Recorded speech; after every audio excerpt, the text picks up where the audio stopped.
Welcome back to day 51. This is Michael Lee Joshua, and today we are going to read Exodus chapter 27 through 28, verse 43, Mark chapter 5, verse 21 through chapter 6, verse 6a, and Psalm 24, verses 1 through 10.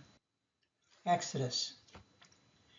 And thou shalt make an altar of shittim wood 5 cubits long and 5 cubits broad. The altar shall be 4 square, and the height thereof shall be 3 cubits. And thou shalt make the horns of it upon the 4 corners thereof. His horns shall be of the same, and thou shalt overlay it with brass. And thou shalt make his pans to receive his ashes, and his shovels, and his basins, and his flesh hooks, and his fire pans. All the vessels thereof shalt thou make of brass. And thou shalt make for it a grate of network of brass, and upon the net shalt thou make 4 brazen rings in the 4 corners thereof. And thou shalt put it under the compass of the altar beneath, that the net may be even to the midst of the altar. And thou shalt make staves for the altar, staves of shittim wood, and overlay them with brass. And the staves shall be put into the rings, and the staves shall be upon the 2 sides of the altar to bear it. Hollow with boards shalt thou make it, as it was showed thee in the mount, so shalt thou make it. And thou shalt make the court of the tabernacle. For the south side southward there shall be hangings for the cord of fine twined linen of 100 cubits long for one side. And the 20 pillars thereof and their 20 sockets shall be of brass. The hooks of the pillars and their fillets shall be of silver. And likewise for the north side in length there shall be hangings of 100 cubits long, and his 20 pillars and their 20 sockets of brass, the hooks of the pillars and their fillets of silver. And for the breadth of the court on the west side shall be hangings of 50 cubits, their pillars 10, and their sockets 10.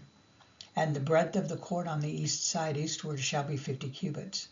The hangings of one side of the gate shall be 15 cubits, their pillars 3, and their sockets 3.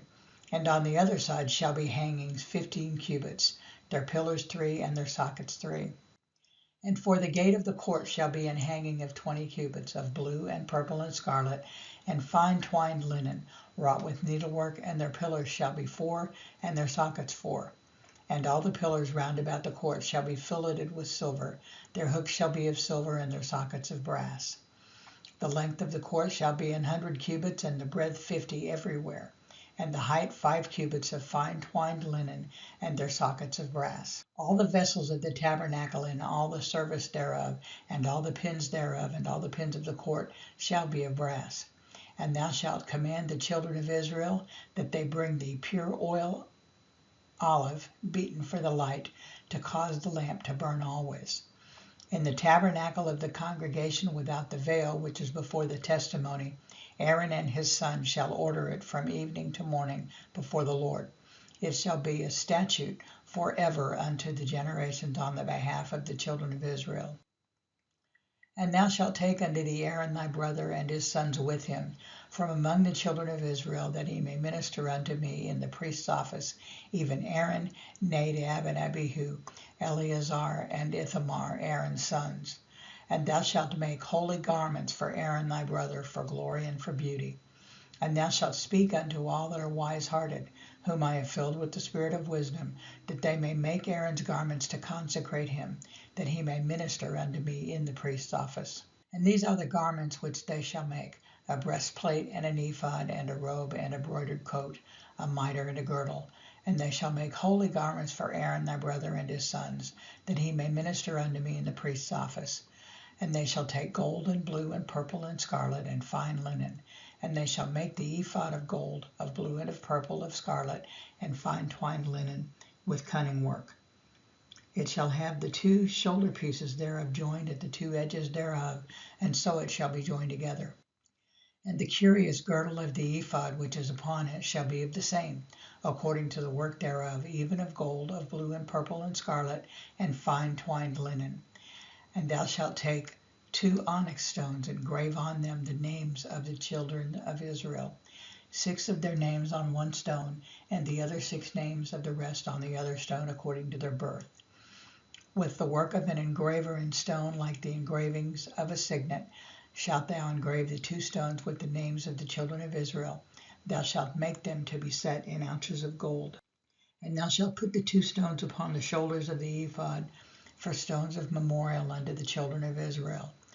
And Aaron shall bear their names before the Lord upon his 2 shoulders for a memorial. And thou shalt make ounces of gold, and 2 chains of pure gold at the ends. Of wreathen work shalt thou make them, and fasten the wreathen chains to the ouches. And thou shalt make the breastplate of judgment with cunning work. After the work of the ephod thou shalt make it. Of gold, of blue, and of purple, and of scarlet, and of fine twined linen shalt thou make it. 4 it shall be, being doubled. A span shall be the length thereof, and a span shall be the breadth thereof.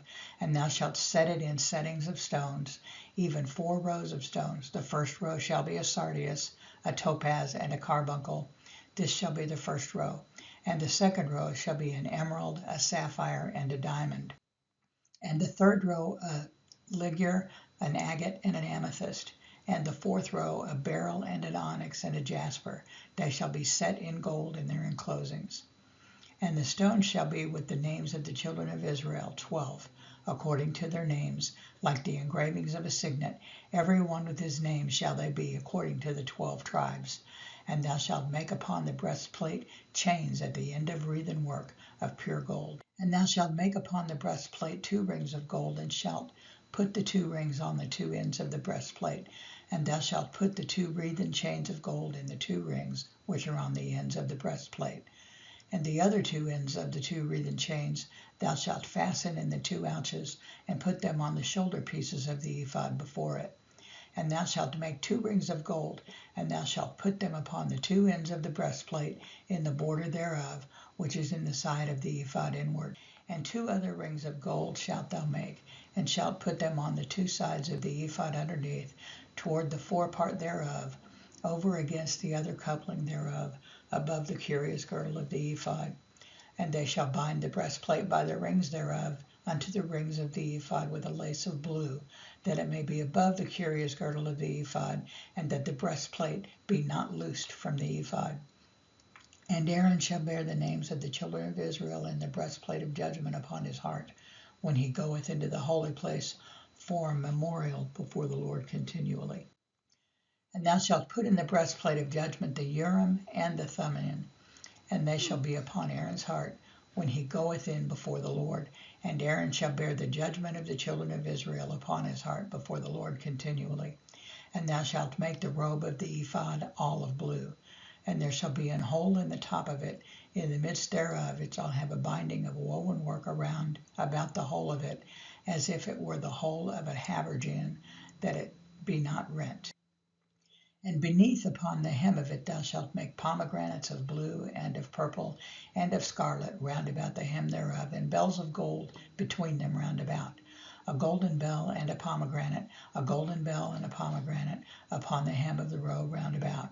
And it shall be upon Aaron to minister, and his sound shall be heard when he goeth in unto the holy place before the Lord, and when he cometh out, that he die not.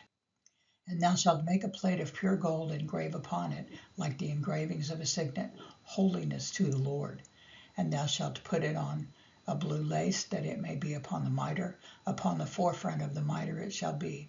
And it shall be upon Aaron's forehead, that Aaron may bear the iniquity of the holy things, which the children of Israel shall hallow in all their holy gifts. And it shall always be upon his forehead, that they may be accepted before the Lord. And thou shalt embroider the coat of fine linen, and thou shalt make the mitre of fine linen, and thou shalt make the girdle of needlework.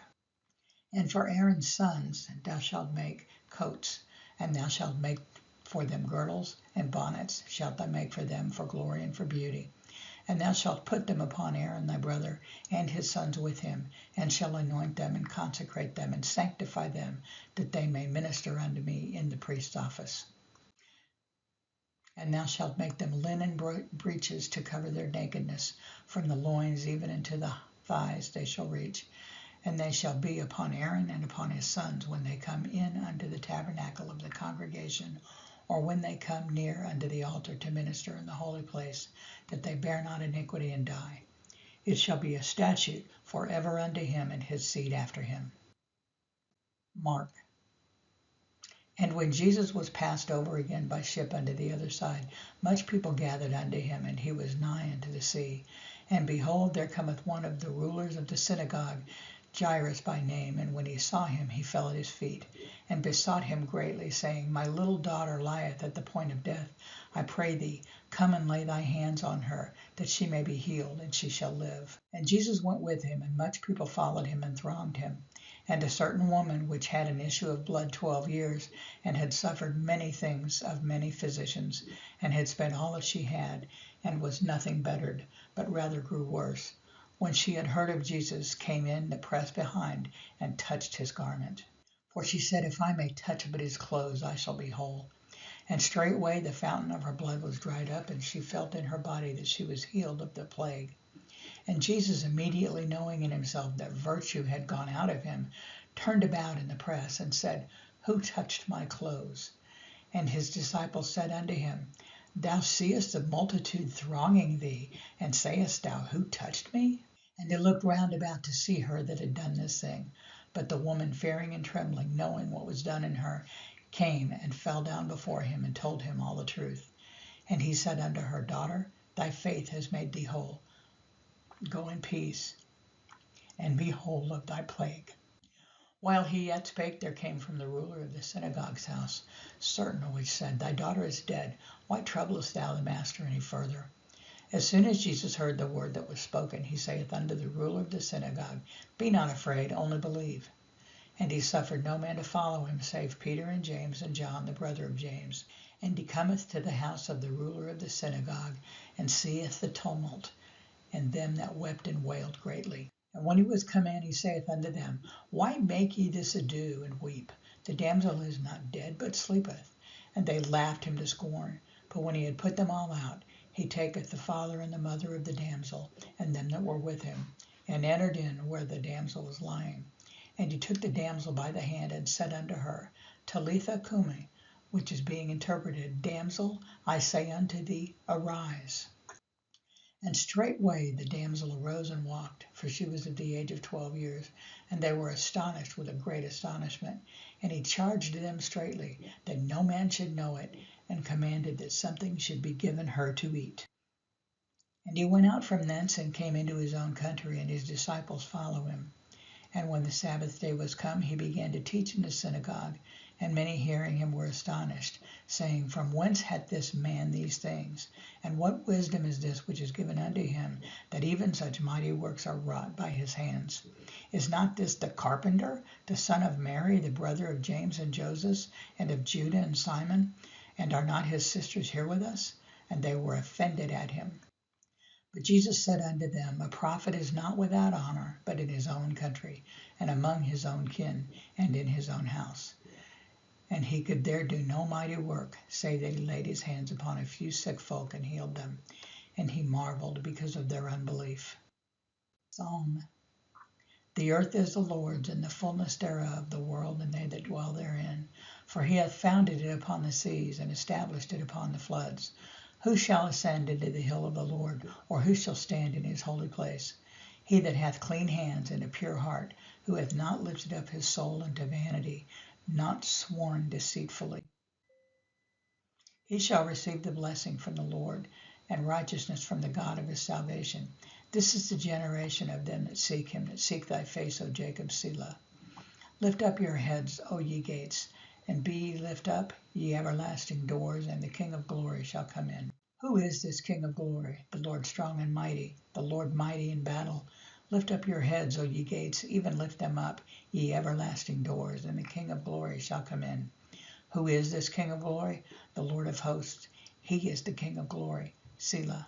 That completes day 51, and congratulations. I'm so happy you're going along with me. Tomorrow we will go into day 52. In the meantime, if you haven't picked up your Committed 4/365 journal, you can find the link in the description to Amazon where you can purchase a copy and make notes as we move along. I will see you again tomorrow.